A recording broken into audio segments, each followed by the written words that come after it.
धर्म अनुसार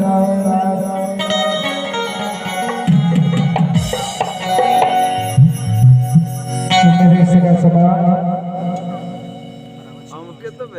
जिस प्रकार ये समाज को आगे जन चेतना लाने के लिए दादा आचार्य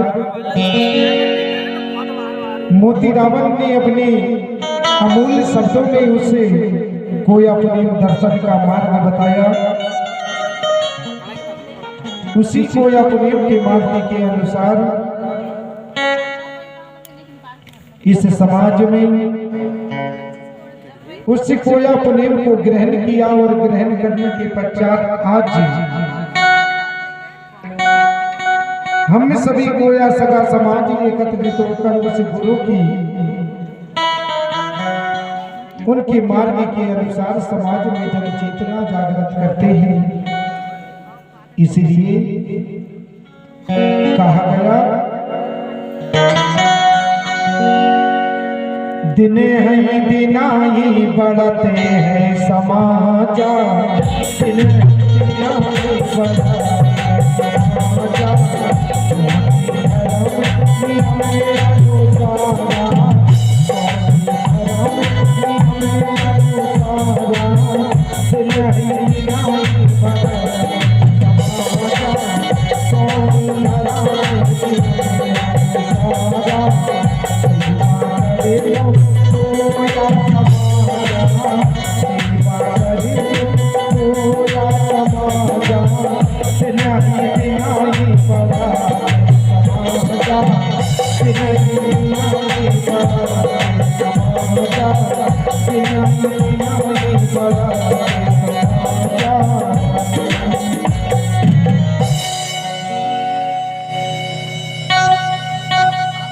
आचार्य दादा मोती रावण कंगाली जी उन्होंने गांव-गांव जाकर समाज को जन चेतना लाने के लिए कोया पुनेम का प्रचार प्रसार प्रारंभ किया। हाँ तो सही तो अच्छे होते और इस समाज के उद्धार के लिए उन्होंने एक कोया पुनेम दर्शन का उद्गम लिखा, जिससे समाज इसे पढ़कर अपनी रीति रिवाज अपनी जन चेतना को जागृत कर सके और यही समाज उस झाड़ू के समान एकत्रित हो जाए, जिससे वह झाड़ू सभी कचरों को साफ कर देती है। वैसे ही दादा ने एक एक शब्द इसे पुनेम के माध्यम से बड़ा अनमोल शब्द लिखा, पुनेम। और वही पुनेम में सार बताया कि इस पुनेम में आप सभी का जीवन सुखमय होगा और इसी पुनेम से ये मेरा सगा समाज अपने नियम धर्म संस्कृति को जागृत करेगा, जिससे जो बहका हुआ समाज है उस झाड़ू के समान एकत्रित हो जाए, जिससे वह सभी कचरे को साफ कर देती है। और दादा ने ये कहा, अगर कोई झाड़ू अलग अलग एक एक पंची में बढ़ जाए तो वो भी एक दिन कचरा बन जाती है। वैसे ही दादा ने कहा कि ये समाज अलग अलग नियम धर्म को मानने लगा है और अपने रीति रिवाज को छोड़ता चला जा रहा है। तब दादा ने समाज की भलाई के लिए इस कोया पुनेम का मार्ग बताया और उसी कोया पुनेम के मार्ग के अनुसार आपने आज दिन में उस गुरु के जन्म किस प्रकार हुआ, माता हीरवा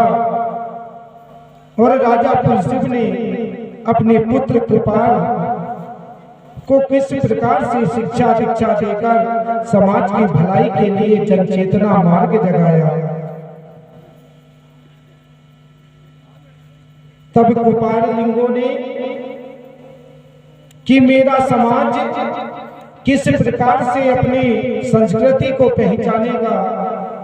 और किस प्रकार से अपने रिश्ते नाते को अपनाएगा। तब उन्होंने अपनी माँ के सामने, पिता के सामने संकल्प लिया अपने मन में और कहने लगा कि हे माँ, मैं इस कोयामुरी द्वीप का भ्रमण करना चाहता हूं, जिससे जहां जहां पर नदी नालों के किनारे में मेरा सगा समाज बसा हुआ है और इनके जन चेतना का मार्ग जगाना चाहता हूं। इस प्रकार से कुपारलिंगों ने उस इष्ट शक्ति फलापीन को प्रणाम किया, अपने दाऊदाई शक्ति को प्रणाम किया, अपने पुरखाओं को सेवा जोहार किया और कोयामुरी द्वीप का भ्रमण करने के लिए उस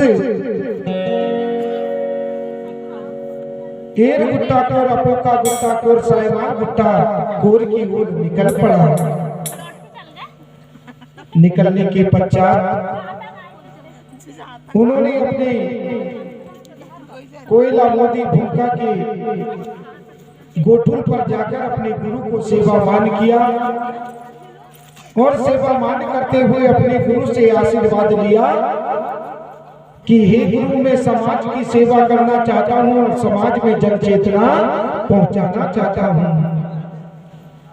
तब भूमिका ने, मुठुआ गुरु ने आशीर्वाद दिया कि हे लिंगो, आपके मन मस्तिष्क में तो ज्ञान प्रकाशमान आप का मन मस्तिष्क है और आप अवश्य ही इस समाज को जन चेतना पहुंचाओगे। इस प्रकार से कहने के पश्चात वह उसी कोयामुरी देव, एर गुट्टा कोर, अपोका गुट्टा कोर, साइवान गुट्टा कोर उस प्रेरक मेड़ी के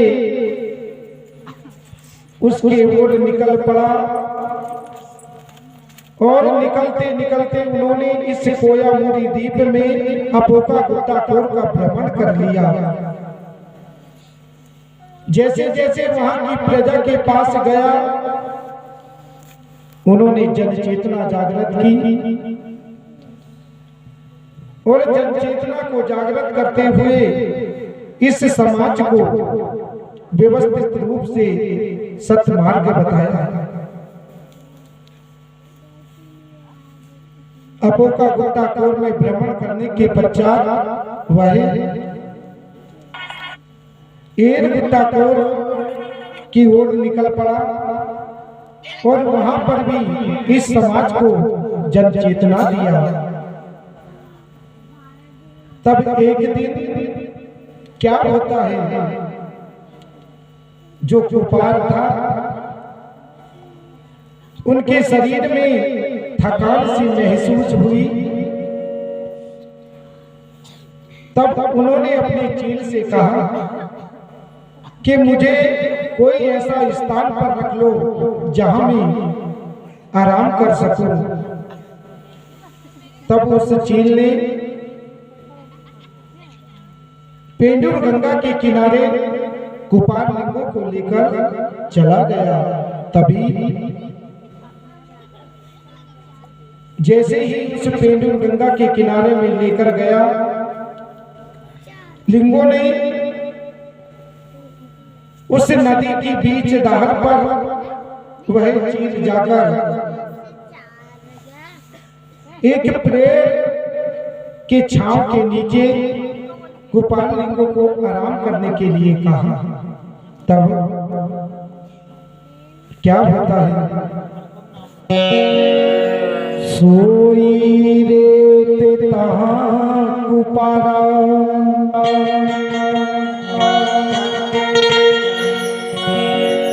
कि सोई रे पारा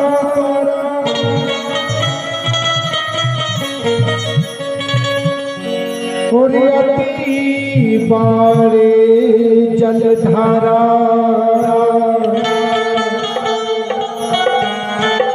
अति बारे जल भारी और पानी फूले जले उचारी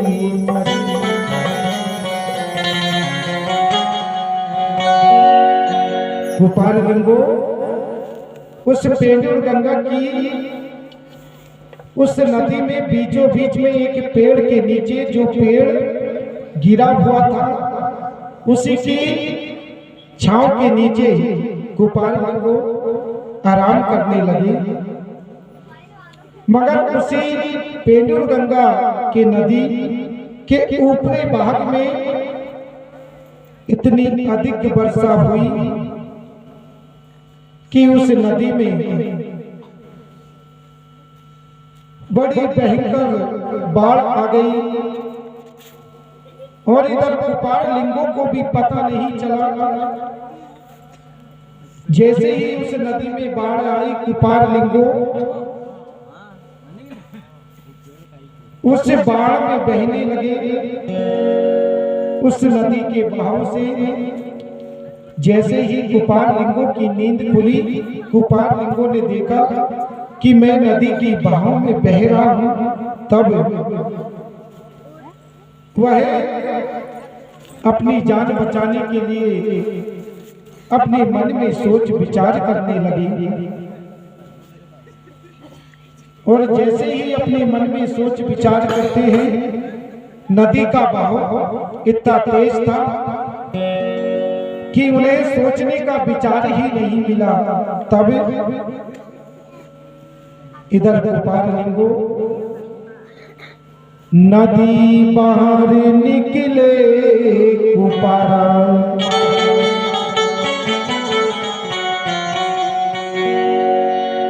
कि नदी बाहर निकले गोपारा बहे दिन जिया बिचारा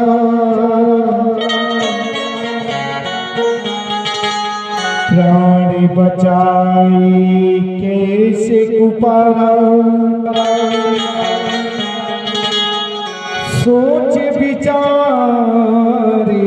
मन धारा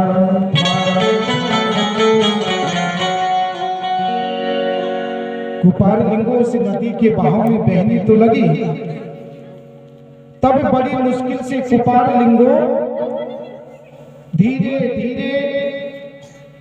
उस नदी के बहाव में बहते बहते एक किनारे पर जाकर उस किनारे से अपने आप को बचाया और उस नदी के बहाव से बाहर निकल आया। उसके पश्चात वह अपने गीत से कहने लगा कि आपने मुझे सचेत क्यों नहीं किया जब इस नदी के बहाव में इतना भयंकर पानी आया। तब वह गीत कहने लगा क्योंकि लिंगो उस गीत की भाषा को समझता था। वह अपने मन में ही सोच कर कहे कि मुझे स्वयं एहसास नहीं हुआ कि इस नदी में भयंकर जलधारा कहां से आ गई। तभी गोपाल लिंगो अपने मन में शांति लेकर गीत के पास पुनः उस पर सवार होकर इस पेनक मेड़ी की ओर निकल आया और पेनक मेड़ी की ओर निकल आकर इस पेनक मेड़ी में इस सगा समाज को संबोधित किया। तब इस पेनक मेड़ी के चारों ओर भ्रमण करते हुए उन्होंने यहाँ की प्रजा को देखा और प्रजा को जैसे ही देखा यहाँ की प्रजा रोगग्रस्त थी और उस रोग के खातिर महा बीमारी का प्रकोप इस पैनक पीढ़ी पर फैला हुआ था। कुछ झाड़ों में ऐसे रोग लगने लगे थे कि जो दवारें थी वह उस पेड़ों पर माटी के समान लगने लगा था। तभी गोपाल लिंगों ने वहां की सगा समाज को संबोधित हुए कहा कि हमें अवश्य ही इस समाज में हमें रोग उसको मुक्त करना होगा जिससे मेरी समाज में यह रोग दूर हो जाए। तब लिंगों ने बड़े हाथ जोड़कर प्रकृति शक्ति बड़ा देव को प्रणाम करते हुए कहा, तातिनी बहु सेवा तुम्हारी,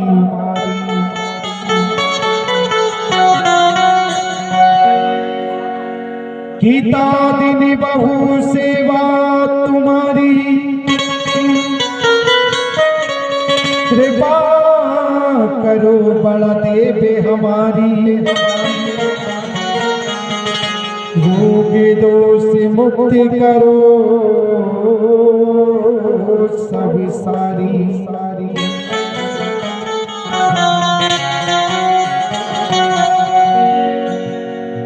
बड़ा देव का सोच विचार करते हुए चिंतन मनन करते हुए लिंगों ने समाज को कि ये रोग कैसे भागेगा, तब उन्होंने इसी सगा समाज को रास्ता बताया कि आपको इस प्रकृति के अनुसार जो प्राप्त होता है उसी से ये रोग मुक्त हो सकते हैं। तब उन्होंने समाज को इसी प्रकृति के अनुसार जो प्राप्त होता था दवाई के रूप में इस समाज को धीरे धीरे उस समाज को रोग दोष से मुक्त किया।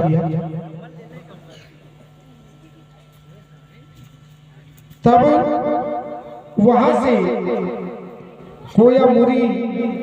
द्वीप में वह कोयली कछारगढ़ की ओर निकल पड़ा और कोयली कछारगढ़ की ओर निकलते हुए वह उस कोट पर पहुंचा जिस कोट पर तुलसी राजा और माता गौरा भ्रमण कर रही थी। तभी जैसे ही इस सतपुड़ा की वादियों में गोपाल लिंगो पहुंचते हैं और पहुंचने के पश्चात वह अपने गीत से पुनः कहते हैं कि अब तो मुझसे रहा नहीं जा रहा, मैं बहुत थक चुका हूं, इसलिए हे लिंगो, हे गीतराज, मुझे उस पेंडू गंगा की किनारे लेकर चलो जहां पर मैं आराम कर सकूं। तभी गीतराज पुनः उस पेंडू गंगा के किनारे पर ले जाकर एक सूखे वृक्ष के छांव के नीचे पुनः गोपाल लिंगो आराम करने लगी। तब उस समय इस आसमान से ऐसे जोरों की वर्षा हुई, पुनः उस पेंडू गंगा में बाढ़ आ गई और उस बाढ़ के बहाव में पुनः गोपाल लिंगो बहने लगे।